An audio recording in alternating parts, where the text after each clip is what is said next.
Merhaba arkadaşlar, kanalıma hoş geldiniz. Malumunuz yaz mevsiminin içerisindeyiz. Bu mevsimi çok iyi değerlendirmemiz gerekiyor. Çünkü en çok vakit bulabildiğimiz mevsim yaz mevsimi arkadaşlar. Yıl boyunca kimimiz okula gidiyor, kimimiz işine gidiyor. Bu süre zarfında çok yoruluyoruz. Ve yaz tatilinde bir dinlenmeye ihtiyacımız oluyor. Elbette dinlenmek hakkımız ama bu süreci tamamen dinlenmeye ayırmak da bana göre doğru değil.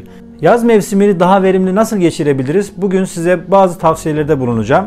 Hazırsanız başlayalım.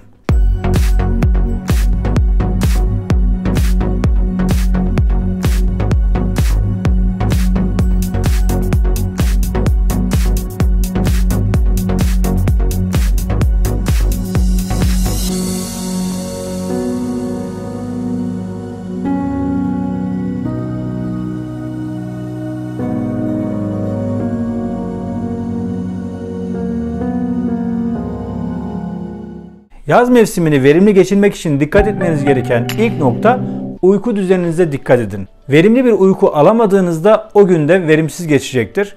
O yüzden yaz mevsiminde erken yatmaya ve erken kalkmaya dikkat edin. Yani güneşten faydalanın. Geziyorsanız, eğleniyorsanız ya da bir tarlada, bağda, bahçede çalışıyorsanız bu süreci iyi değerlendirmeniz lazım. O yüzden uyku düzenimize sevgili arkadaşlar dikkat etmemiz gerekiyor. Çünkü bizim gün boyunca bu enerjiye ihtiyacımız var. İkinci olarak bir hobi edinin ve yeteneklerinizi geliştirin. Yaz mevsimini tamamen tatile ayırmak doğru değil arkadaşlar. Özellikle öğrenci arkadaşlarım, öğretmen arkadaşlarıma tavsiyem bu süreçte 2 aylık, 3 aylık süreçte bir aylarını tatile ayırabilirler. Tamam, eğlensinler, kafalarını dinlesinler ama geriye kalan zamanda mutlaka bir hobi edinsinler, bir etkinlik yapsınlar. Keyif alabilecekleri ve eğlenebilecekleri bir hobi edinebilirler. Diğer zamanlarda vakit bulamadığımız için yapamadığımız şeyleri yaz tatilinde kolaylıkla yapabiliriz. Diyelim ki yüzme bilmiyorsunuz, bir yüzme kursuna gidebilirsiniz. Belediyelerin bu konuda çalışmaları var. Bir dil kursuna yazılabilirsiniz.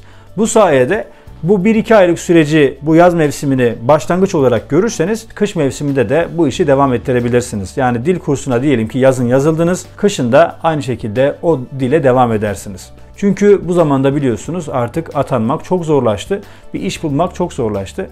Bu süreci değerlendirirseniz sevgili arkadaşlar hem geleceğinize yatırım yapmış olursunuz hem bu sayede yazınızı bir başlangıç olarak değerlendirmiş olursunuz. Hangi işe başlarsanız başlayın bu yaz mevsiminde 1-2 aylık sürede çok iyi yerlere gelirsiniz. Yani bir başlangıç anlamında iyi olur. Diğer zamanlarda da bu işi devam ettirirseniz fitili yazın ateşlemiş olursunuz. En azından yaz mevsimi o iş için başlangıç olabilir. Ayrıca yeteneklerinize uygun hangi kurs varsa onlara da gidebilirsiniz. En azından bu süreci iyi değerlendirmemiz lazım. Tamamen tatil havasına girmektense o boş vakti kendimize ayırmamız lazım. Sonuçta iş yoğunluğundan dolayı kendimize vakit ayıramıyoruz. Ailemize, çevremize vakit ayıramıyoruz. Yazı verimli geçirmek için size 3. tavsiyem izleyin, okuyun, araştırın. İzleyin derken de böyle her şeyi izlemek doğru değil arkadaşlar. Biz bir şeyi yapacağımız zaman, izleyeceğimiz zaman, okuyacağımız zaman yani bana ne gibi getirisi olacak? Bana bir katkısı olacak mı? Ölçütünüz bu olursa o şeyi dikkatli şekilde izlersiniz, okursunuz, araştırırsınız.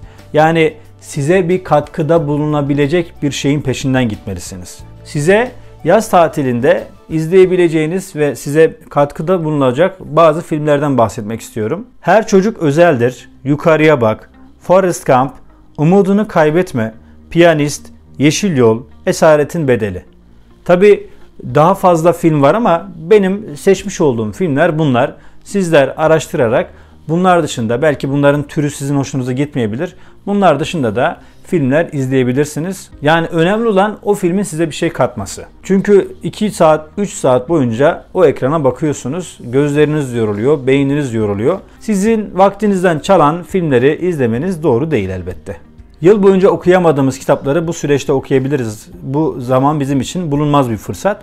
Her gün 15-20 sayfa kitap okursak, işte bir tane bize katkı sağlayacak bir film izlersek ve herhangi bir konuda yani merak ettiğiniz bir konuda internetten araştırma yaparsanız ya da kütüphaneye gidip kitaplardan araştırma yaparsanız yaz mevsiminizi daha verimli geçirmiş olursunuz. Çünkü insanın beyni yoruluyor arkadaşlar. Bu beyni ne yapacaksınız? Farklı etkinliklerle kendine getireceksiniz. Sürekli aynı şeylerle meşgul olmak beyni yoracağı için farklı etkinlikler yaparak beyninizi daha diri tutabilirsiniz. Dördüncü ve son tavsiyem, dışarı çıkın, seyahat edin. Bu yaz mevsiminde tatiliniz boyunca, yani dinlenme süreciniz boyunca size renk katacak arkadaşlarla gezebilirsiniz. Onlarla vakit geçirmeye çalışın. Eğer imkanınız varsa tabii ki seyahat edin. Bu seyahat sayesinde yeni insanlarla tanışacaksınız, yeni yerler göreceksiniz, yeni kültürler tanımış olacaksınız. Yaz mevsimini verimli geçirmek demek sürekli evde kalacağız diye bir kaydı yok.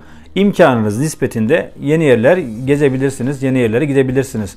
Az önce bahsettiğim maddelerin çoğu başka bir yerde de yapılabilir sevgili arkadaşlar. Tatilde sürekli gezmiyorsunuz haliyle. O boş vakitlerde film izleme vakti de ayırabilirsiniz, kitap da okuyabilirsiniz. Gitmiş olduğunuz yerde uzun süre kalacaksanız bir hobi edinebilirsiniz. Yaz sıcağında sürekli evde durmak elbette insanı bunaltıyor. Dışarıda temiz bir hava var, içerisi çok sıcak. Dışarıya mutlaka çıkın. Yani gezme imkanınız yoksa, tatil imkanınız yoksa günde yarım saatte olsa, bir saatte olsa mutlaka dışarı çıkın. Bir rahatlayın, bir kendinize gelin. Çünkü temiz hava biz fark etmesek de biz gerçekten çok rahatlatacaktır. Yaz mevsimi diğerlerinden farklı çünkü en fazla vakti bu mevsimde çoğumuz buluyoruz. Bu mevsimde de kendimizi geliştirmemiz lazım. Kendimizi dinlememiz lazım. Kendimize vakit ayırmamız lazım. Kendimize nasıl vakit ayıracağız?